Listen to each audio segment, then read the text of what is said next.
Hello friends, നമ്മൾ വീണ്ടും പുതിയൊരു വ്ളോഗുമായിട്ട് എത്തിയിരിക്കുകയാണ്. നമ്മുടെ നെയ്യാറ്റിൻകരയിൽ നടക്കുന്ന മറൈൻ ഫാന്റസി വേൾഡ് എക്സ്പോയിലെ കാഴ്ചകളാണ് ഇന്ന് ഞാൻ നിങ്ങൾക്ക് കാണിക്കാൻ പോകുന്നത്. ഈ അക്കോട്ടയിലൂടെയുള്ള യാത്രയൊക്കെ കണ്ടോ, എന്ത് ഭംഗിയായിരിക്കുന്നു, നല്ല സന്തോഷം തോന്നുന്നുണ്ട്. മത്സ്യകന്യക, റോബോട്ടിക് എക്സ്പോ, നമ്മുടെ ബിഗ് ബോസിലെ സ്പൈക്കുട്ടനെ പോലെ ഇരിക്കുന്നു. ഇവയെല്ലാം നമുക്ക് സന്തോഷിക്കാൻ ഒത്തിരി അവസരങ്ങളുണ്ട്.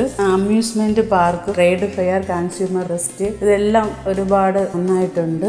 അലുവയൊക്കെ കഴിച്ചു, എല്ലാ തരത്തിലുള്ള ഹൽവകളും ഉണ്ട്, അവിടുന്ന് മേടിക്കുകയും ചെയ്തു. നമ്മൾ ഇതെല്ലാം കണ്ട് പുറത്തിറങ്ങുമ്പോൾ ഫുഡ് കോർട്ട് കാണാം. ഫുഡ് കോർട്ടിന് ഞാനൊരു സ്പ്രിംഗ് പൊട്ടറ്റോ ഒക്കെ കഴിച്ച് നമ്മൾ സന്തോഷമായിട്ട് മടങ്ങുകയാണ്. അപ്പോൾ ഈ എക്സ്പോ ഒക്ടോബർ 11 തുടങ്ങിയതാണ്. ഒക്ടോബർ 30 വരെ ഉണ്ടാകുമെന്നാണ് പറയുന്നത്. കുറച്ചു നേരം പോയി നിന്ന് സന്തോഷിക്കാൻ പറ്റുന്ന ഒരു കലയായിട്ടാണ് തോന്നുന്നത്. ഗൈസ്, വളരെ നന്നായിട്ടുണ്ട്. അപ്പോൾ എല്ലാവരും പോയി കാണുക, സന്തോഷിക്കുക. വീണ്ടും കാണും വരെയും വണക്കം.